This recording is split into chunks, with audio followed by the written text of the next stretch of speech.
Bienvenue à un nouvel épisode de Médecine en 3 minutes.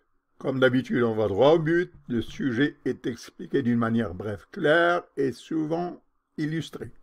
Le sujet d'aujourd'hui est à propos du développement de l'embryon. Voici le plan de la présentation. La fertilisation, le zygote, le clivage, la différenciation, la blastulation, la gastrulation, la neurulation et les répercussions cliniques. Un bref rappel de la trompe de Fallope. Ici, c'est la fembria, ici, c'est l'infantile de l'homme, ici, c'est l'ampoule, l'isthme et l'utérus, et bien sûr, l'ovaire. Alors, la fertilisation implique la fusion des deux gamètes, mâle et femelle, et le résultat est la formation du zygote.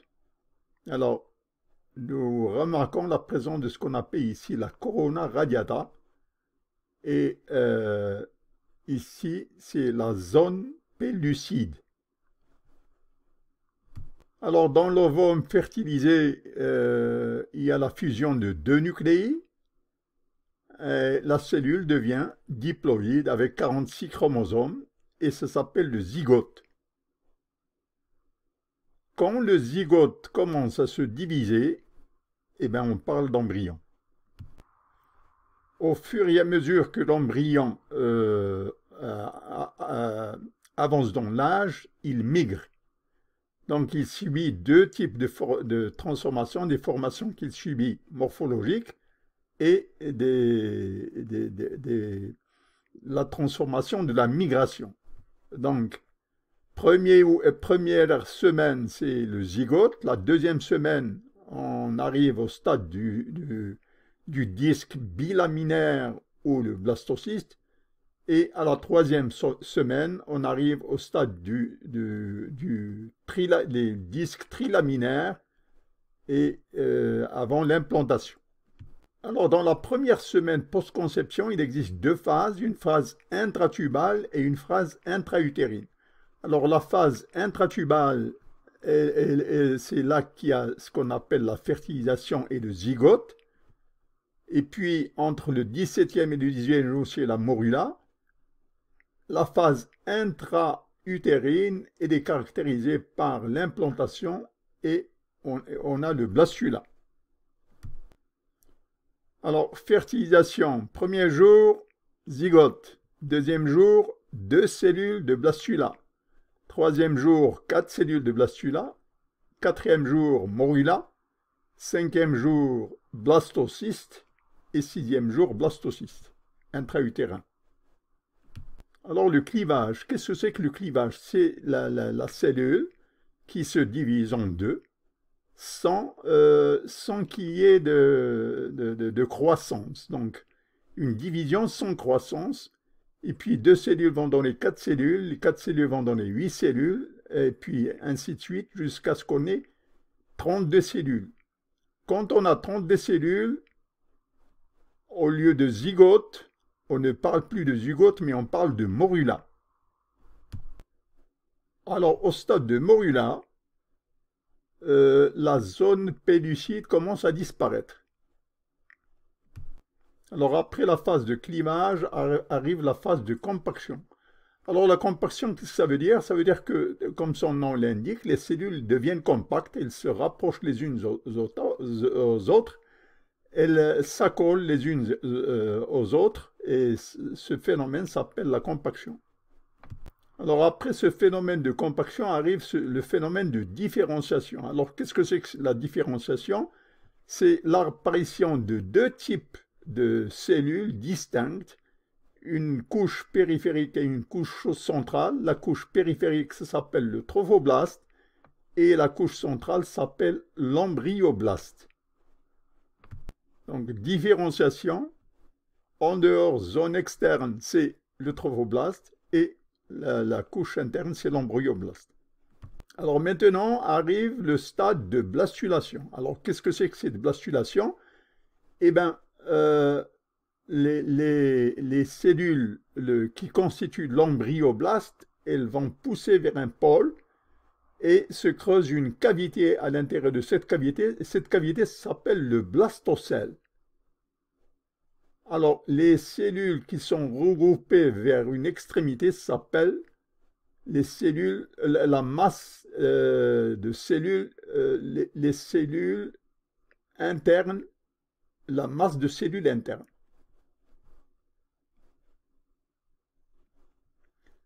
Alors, après le clivage et après la différenciation, et après la cavitation, il y a ce qu'on appelle la blastulation. La blastulation, c'est l'apparition de cette cavité avec, elle prend le nom de blastocèle. Tout le processus s'appelle blastulation. Alors, nous avons vu que cette première cavité qui se forme, qu'on appelle le blastocèle, maintenant, il va y avoir une seconde cavité, et cette seconde cavité, elle s'appelle la cavité amniotique.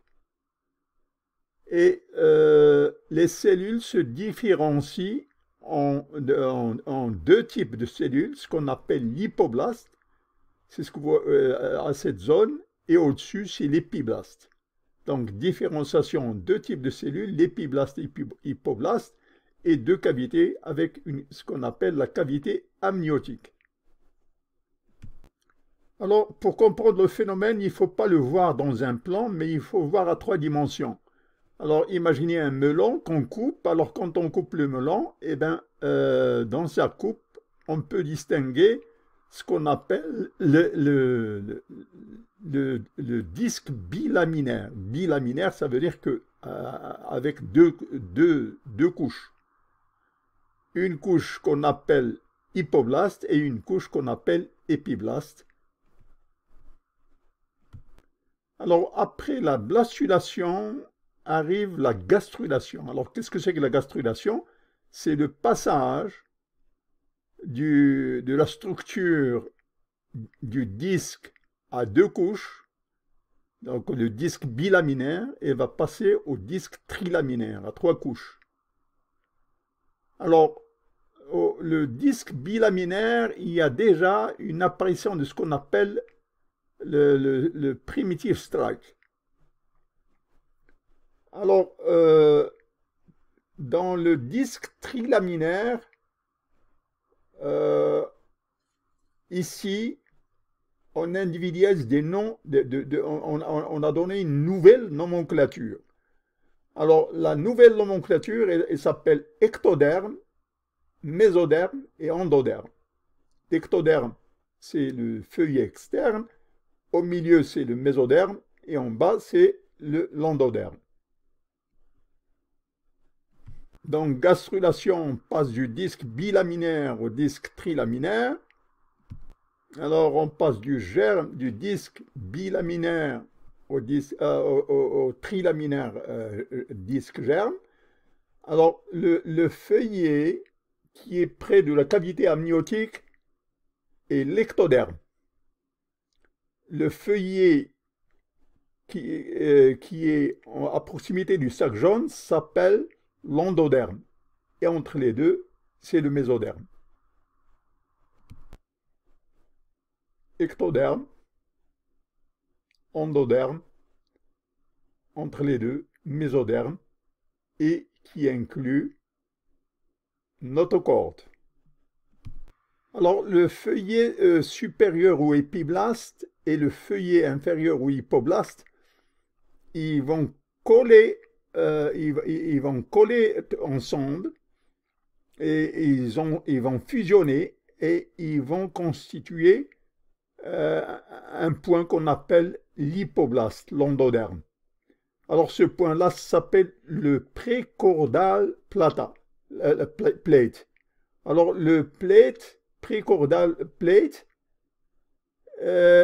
c'est l'endroit, c'est la zone céphalique de l'embryon où on va identifier pour la première fois la structure de la bouche, celle de la tête et de la bouche.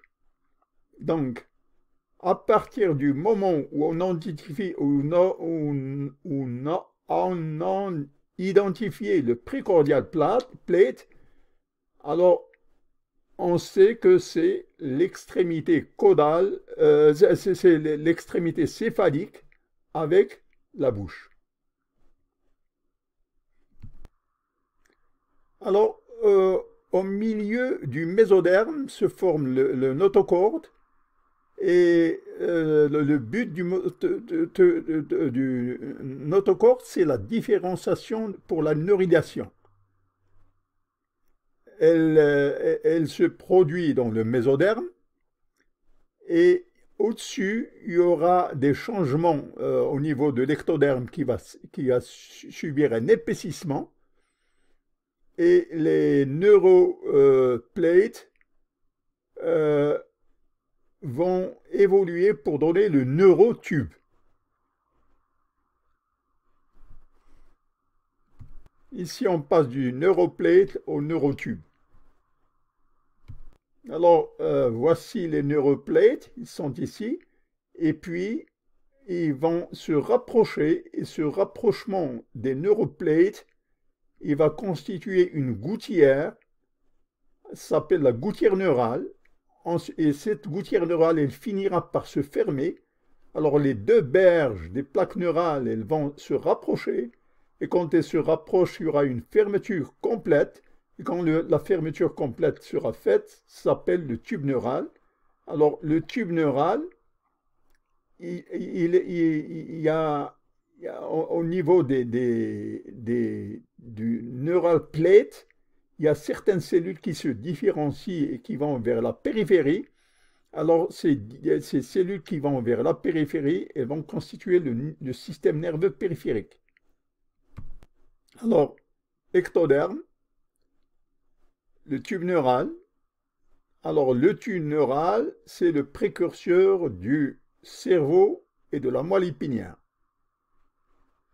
Les crêtes neurales vont donner le système nerveux périphérique. Alors, cette notochorde, la persistance chez l'adulte du notochorde, ça sera le nucleus pulposus au niveau de la vertèbre, au niveau du disque du corps de la vertèbre. Alors, au 25e jour, les neuropores antérieurs ils vont fermer et au 20e jour, les neuropores postérieurs ils vont fermer et la neuridation elle est complète. Alors,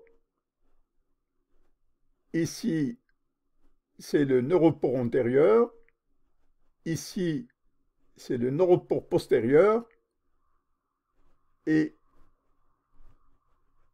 la neuridation est complète. Alors, durant cette période de neuridation, toutes les femmes doivent avoir un apport nutritionnel en acide folique. Parce que le déficit en acide folique à cette phase, il peut engendrer l'anencéphalie, qui est incompatible avec la vie. Et ça, c'est à propos du neuropore antérieur. Et quand il s'agit du neuropore postérieur, le déficit en acide folique peut donner la spina bifida. Alors, je rappelle quelques éléments. La fertilisation, elle implique la fusion du gamète mâle et femelle et constitue le zygote. L'ovulation survient au 4e jour, la première semaine après conception. On a le zygote, la morula et la blastula. Alors, il y a une phase intratubale et une phase intra-utérine. Intratubale, c'est le zygote et le morula, c'est au 17e et 18e jour. Et l'implantation s'effectue dans la phase intra-utérine sous forme de blastula. Alors, premier jour, c'est le zygote. Deuxième jour, 2 cellules, c'est blastula. Troisième jour, 4 cellules blastula. Quatrième jour, c'est la morula. Cinquième jour, c'est le blastocyste. Et le 6e jour, blastocyste intra-utérin. Alors, le clivage, c'est une division sans croissance. Alors, 2 vont donner 4 cellules vont donner 8 cellules, 8 cellules vont donner 16 cellules, et ainsi de suite. À 32 cellules, on ne parle plus de zygote, mais on parle de morula. Alors, à partir du stade de morula, la zone pellucide commence à se dégrader. Après le clivage survient la phase de compaction. Et bien, les cellules deviennent compactes, comme son nom l'indique. La différenciation, c'est l'apparition de 2 couches. Une couche cellulaire périphérique qu'on appelle le trophoblaste et une couche à l'intérieur qu'on appelle l'embryoblaste. Quand l'embryoblaste subit une cavitation, cette cavitation s'appelle blastocèle et on est au stade de blastulation. Alors, les cellules qui se regroupent vers un pôle s'appellent la masse de cellules internes. Alors, cette différenciation aboutit à l'épiblaste et à l'hypoblaste, 2 feuillets. Alors, du disque bilaminaire, on passe au disque trilaminaire, et quand on parle du disque trilaminaire, c'est la gastrulation. Alors, la gastrulation, 3 feuillets, l'ectoderme, le mésoderme et l'endoderme. Bien sûr, avec l'apparition de la primitive strique. À partir de l'apparition du précordial plate, on identifie le côté céphalique de l'embryon ainsi que sa bouche. Des plaques précordiales se rapprochent et constituent le tube neural. Les berges des plaques se rapprochent et vont constituer une gouttière, et après la gouttière, il y a la fermeture totale, et cette fermeture est le tube neural, et les cellules, des plis neurales qui se détachent, constituent les cellules de la crête neurale.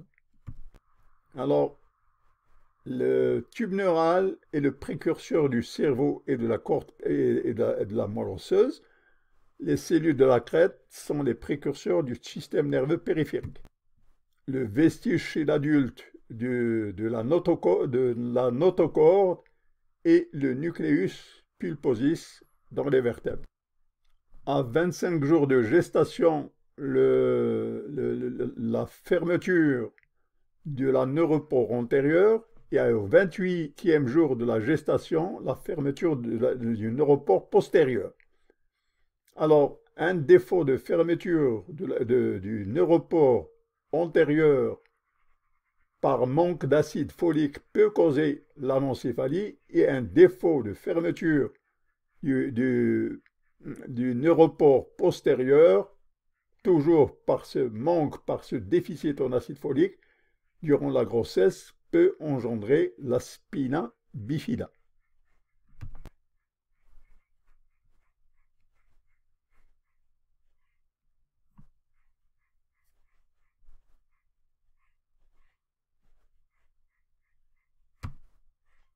Merci d'avoir assisté à cet épisode de Médecine en 3 minutes. Voulez-vous cliquer le bouton like, d'adhérer à la chaîne si vous ne l'êtes pas encore. Vos suggestions sont toujours bienvenues. Merci.